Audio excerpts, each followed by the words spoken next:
Ladies and gentlemen, the Railroad Hour. And here comes our star-studded show train.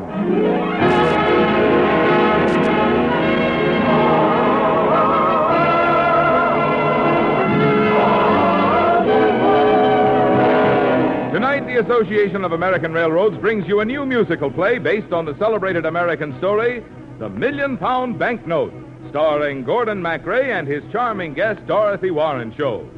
Our choir is under the direction of Norman Luboff, and our music is prepared and conducted by Carmen Dragon. Yes, tonight another delightful musical is brought to you by the American Railroads, the same railroads that bring you the food you eat, the clothes you wear, the fuel you burn, and a multitude of other things you use in your daily life. And now, here is our star, Gordon MacRae.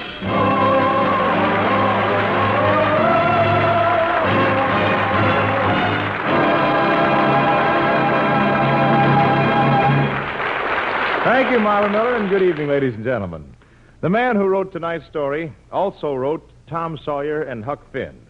Yes, Samuel Clemens knew a lot about the dreams that boys have. Say, remember when you were a kid and you dreamed you were a millionaire? Well, I do. And here's what I used to tell all the other kids on the block. If I was a millionaire, kids, if I was a millionaire, there wouldn't be nothing too good in the world for me and my pals to share. Don't tell me I'm shooting hot air, kids, but here's what I do on the square. If I was a real live regular first class, cross my heart, millionaire, I'd buy up every schoolhouse in the nation. I'd write upon the blackboard big and clear.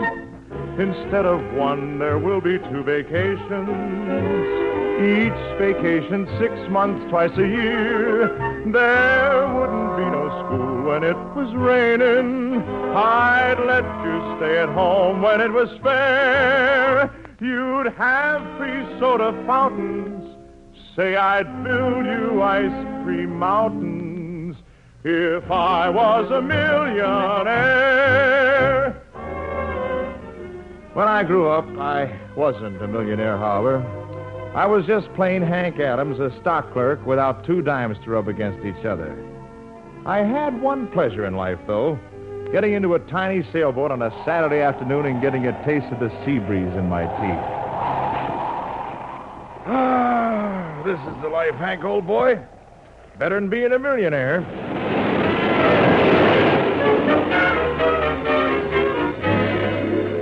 Suddenly, from nowhere, a huge wave capsized my little boat, and I found myself rubbing shoulders with a fish.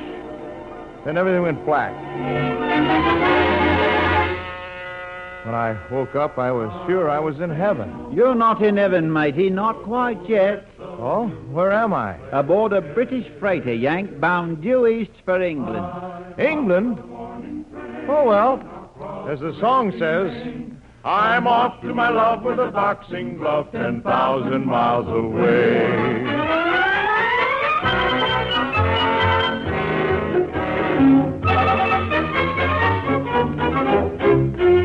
Now, London's a fine town, unless you arrive there the way I did, hungry and homesick and broke. And the first organ grinder I heard was playing Home Sweet Home. Made me feel like another wanderer, an American in London named John Howard Payne, who wrote a song for all wanderers to sing. Mid pleasures and palaces, though we may roam, be it ever so humble, there's no place like home. A charm from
So I kept walking around London town, getting hungrier and hungrier, until it got to be dusk. And suddenly, from an old mansion, I heard a voice, and I thought it was my hunger making me dream of an angel.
Step in here, please.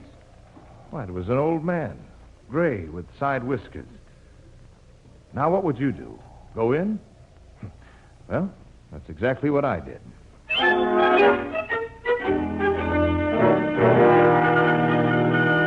Young man, my name is McGill. This is my brother. How do you do? Young man, do you have any money in your pocket?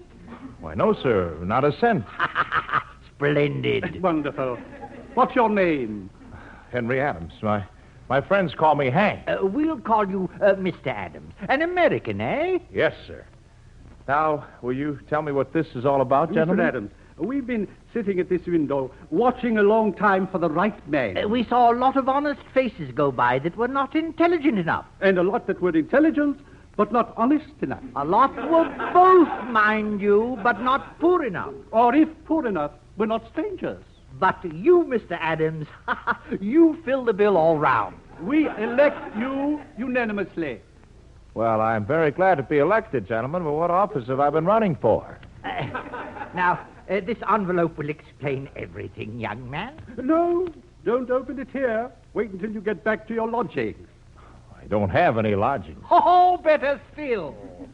We'll see you back here in 30 days, Mr. Adams. Now, good day to you. Now, wait a minute, gentlemen. There was a voice. I heard it from outside. That will be all, Mr. Adams. Okay. But if this is some sort of practical joke, I don't think it's so funny. Funny? No, I don't find it very funny either, my dear uncles. Oh, Portia. I was listening, and I think it's wicked of you to play a prank on that nice-looking young man. What's so wicked about handing a young man a £1 million banknote? Why, it's horrible. He'll be starving amidst plenty. Smart girl, Portia. That's exactly what I say. In 30 days, he'll starve to death or be flung into jail. And I say he'll do fine, and that's our bet. Well, I'm going to follow him and see that he doesn't get into any trouble. You can watch what happens to him, my dear, at a distance. But no help from the audience. Well, I didn't know what was going on. All I knew was that I was hungry. So I ripped open the envelope, and the first thing I found was money. Well, I didn't bother to look at how much it was or to read the letter. I just headed as fast as my legs would carry me to the nearest restaurant.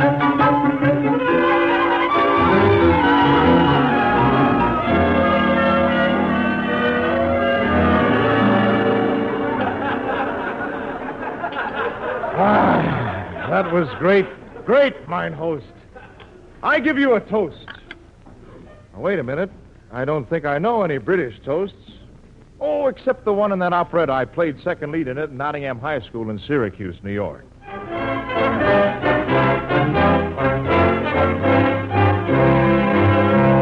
And it's will ye quaff with me, my lads, and it's will ye quaff with me.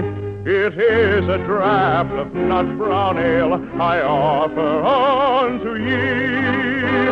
All humming in the tankard, lads, it cheers the heart forlorn. Oh, here's a friend to everyone, 'tis stout John Barleycorn.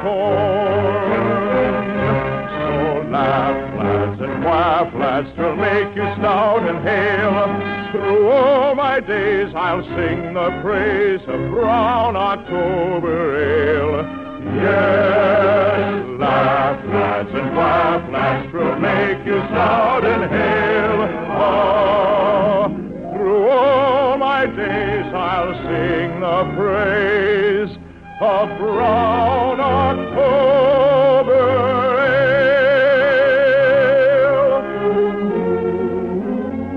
Waiter, check, please. Here you are, sir.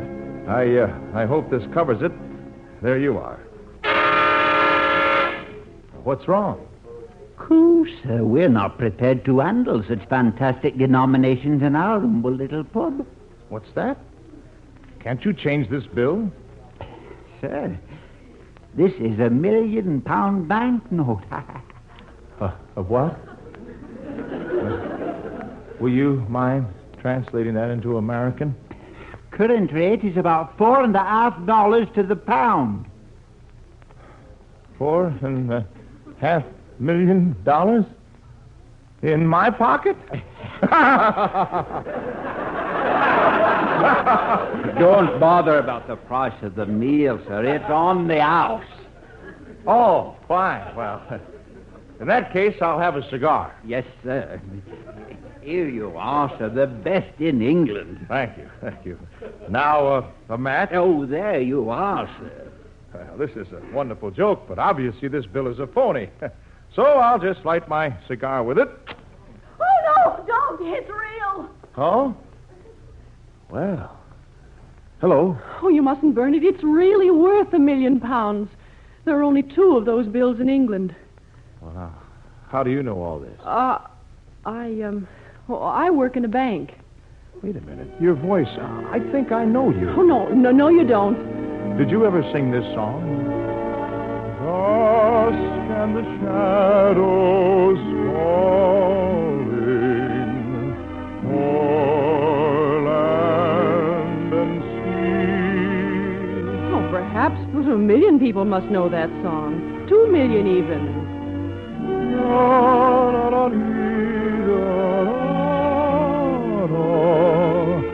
Calling for me. Oh, I think I'd better leave. Well, no. Goodbye. Now, wait a minute. Well, I'm sure that's the girl I heard, but who is she?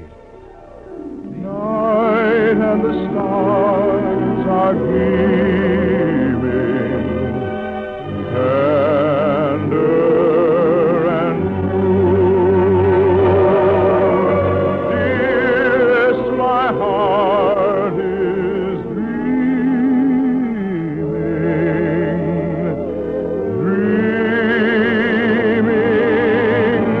of you.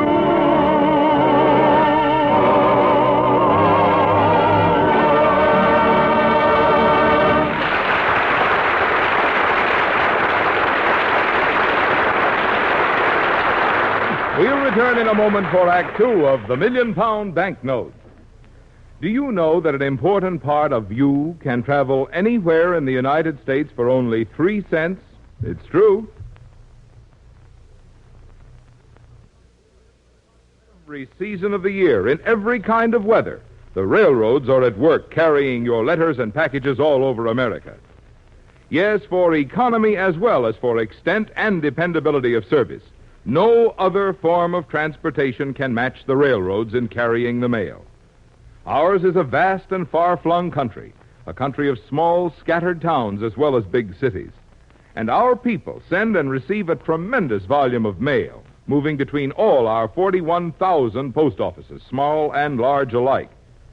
Nobody can come close to doing the tremendous overall job of hauling the mail, taking the lean, costly, small-scale movements as well as the hauls between big cities, at anything like the low cost at which it is done by the railroads.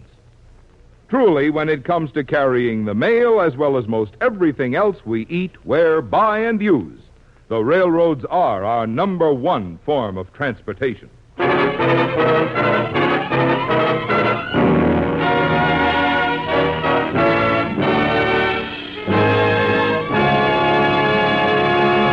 Now here is Act Two of the Lawrence and Lee dramatization of The £1,000,000 Banknote, starring Gordon MacRae as Hank and Dorothy Warren Scholl as Portia. If I was a millionaire, kid, if I was a millionaire. If I was a millionaire. Wait a minute. I am a millionaire. I had another look at the letter that came with the money. It didn't explain much. I could keep the £1,000,000 for 30 days and then report back to the old geezers who gave it to me. So there I was, walking down the street with £1,000,000 in my jeans, and I couldn't even use it to light a cigar. Hello. Well, hello. Oh, I'm glad to see you're not in jail. Well, why should I be in jail? Well, I was afraid you might get in trouble with that £1,000,000 banknote. Somebody might think you stole it or forged it or something. Would you care if I went to jail? Why, yes, of course I'd care. Well, then you must like me a little bit anyhow. Well, I didn't say that. I like you quite a bit. How would you like to fall in love with a penniless millionaire? My family has advised me against involvements with romantic young men. Oh, we don't have to get involved. We'll just get married. And love would have nothing to do with it. Why should it? Free as the birds in the air, flying with never a care. Wandering about like the evening breeze through the trees where we please. Follow our whims while we may. It's the happiest way. Fortune has smiled from the sky above, for neither of us is in love. Love is just a game that two are playing. Love is nothing but a game of chance. For the one who chooses very often loses. Love is never sure to be romance. Danger always lurks in Cupid's arrows, but he never aimed at you or me. If you're thinking of someone to love, you may always know that you're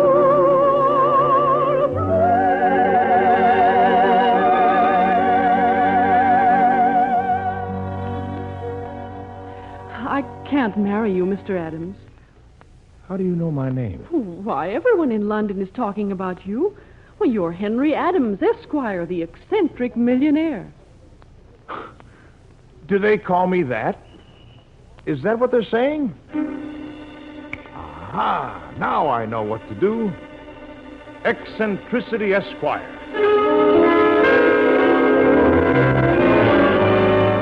If I were really as famous as the young lady said, why not cash in?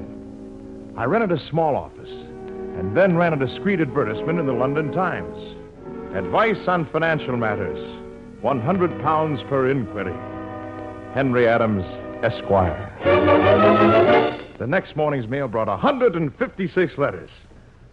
Before opening them, I divided them into two neat piles, half the letters in each.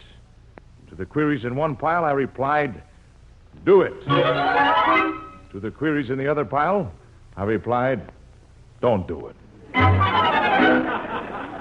Within a few days, my financial counsel was an overwhelming success. Because the way I figure it, the successes of the world are the people who either do it or don't do it. They're sure to be right 50% of the time. The failures are the people who never make up their minds. They're wrong 100% of the time. I finally knew I had arrived when the morning mail brought an invitation from the Foreign Secretary to a ball in my honor.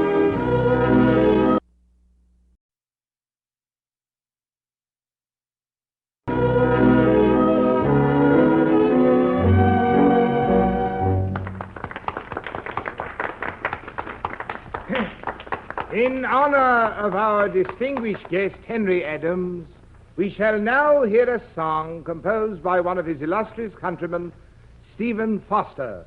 Our soloist is the charming Portia Langham. Why, there she is. Why, that's the girl. Come where my love lies dreaming, dreaming the happy all the way. In visions bright redeeming the fleeting joys of day. Dreaming the happy hour, dreaming the happy all the way. Come where my love lies dreaming, is sweetly dreaming the happy hours away. Soft is her slumber, thought bright and free, dance through her dreams like gushing melody. Light is her young heart, light may it be. Come where my love lies dreaming,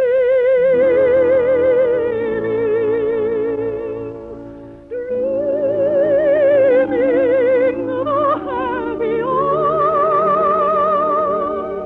dreaming the happy all the way.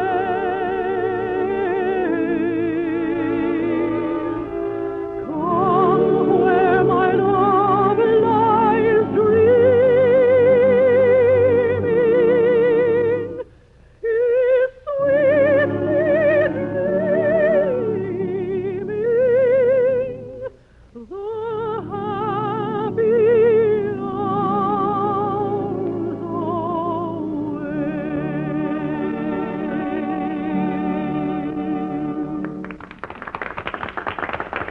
Thank you, Miss Langham. Now we invite you all to dance. Miss Langham. Portia. Oh, at last I know your name. Oh, Mr. Adams. Well, eccentricity has proved very profitable for you, hasn't it? This is my 29th night as a vest pocket millionaire. By tomorrow noon, I must return that accursed bit of paper, and I shall be absolutely miserable. But why should you be miserable, Mr. Adams? I have the feeling you've been hovering about for the past month as a sort of guardian angel. At 12:01 tomorrow afternoon, I may find myself rich in my own right, but minus my angel. I am not an angel, Mr. Adams, and, well, I'm sure you'd find it a bit tiresome to have one hovering about. Good night, Mr. Adams. Wait! Don't go away. Where will I find you again?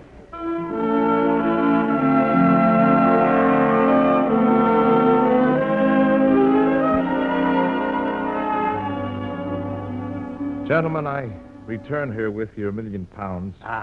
Somewhat creased, perhaps, but none the worse for wear. Did you have a hard time of it, my boy? Oh, on the contrary, sirs. This piece of currency has taught me an important lesson. Small sums of money are meant to be spent. Large sums should merely be brandished. I won the bet. He didn't go to jail or starve to death. In fact, Mr. Adams has done very well for himself. I beg to differ with you, gentlemen. 30 days ago, I was penniless, but a free man. Today, I am passably wealthy, but a prisoner. A prisoner? I'm in love. But the young lady evades me like a moth in the fog. I'm off in the fog, dear. She sings. Her name is Portia Langham, and I had the curious impression that I first heard her voice coming from this very house. Perhaps you acquired that impression, young man, from the fact that Miss Langham lives here. She does? Portia is our niece.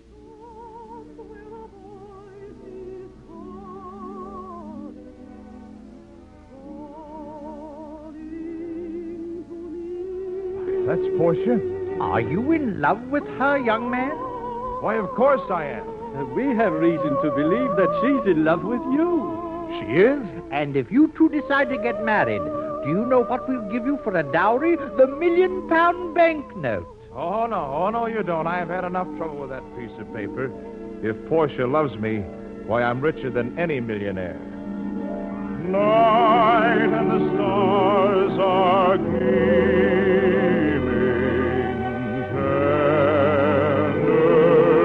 tender and true. Yes, my heart is dreaming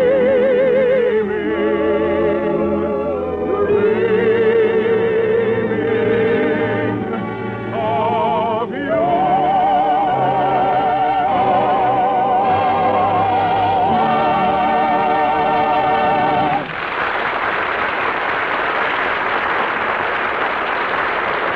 Thank you, ladies and gentlemen. Lovely Dorothy Warren Scholl will be back in just one moment. And meanwhile, our hearty thanks to Herb Butterfield, Joseph Kearns, Parley Bear, and to our entire company. The £1 million banknote, based on the Samuel Clemens story, was dramatized for the Railroad Hour by Lawrence and Lee. The Railroad Hour is brought to you each week at the same time by the American Railroads. Marvin? On Friday of this week, many veterans of Korea and World War II will gather in New Orleans for the 8th annual reunion of a highly important veterans group, the Military Railway Service Veterans. On this occasion, these former soldier railroaders will review again their service in practically every area of the world where American armies have fought, the building of new lines and the operational tactics that moved vast amounts of military equipment and supplies into the hands of our fighting men. And in any future emergency, men like these will again be found doing their part of the big job of supplying our armed forces. For their key role in our national defense, the American railroads are proud to salute these veterans and the thousands of other men in our military railway service. Thank you, Marvin. Well, Dorothy, you were wonderful tonight. As a matter of fact, you sang like $1 million. Why, thank you, Gordon, and the same to you. What are we singing next week? Well, you just give a listen.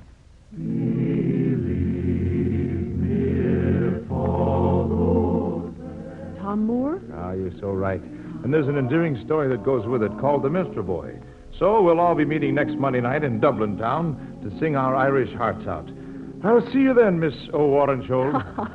It's a date, Gordon. Good night. Good night, Dorothy. All aboard! Well, folks, it looks as though ready to pull out. And so, until next Monday night, and The Minstrel Boy, on behalf of the other members of the cast and the American Railroads, this is your friend Gordon MacRae saying good night.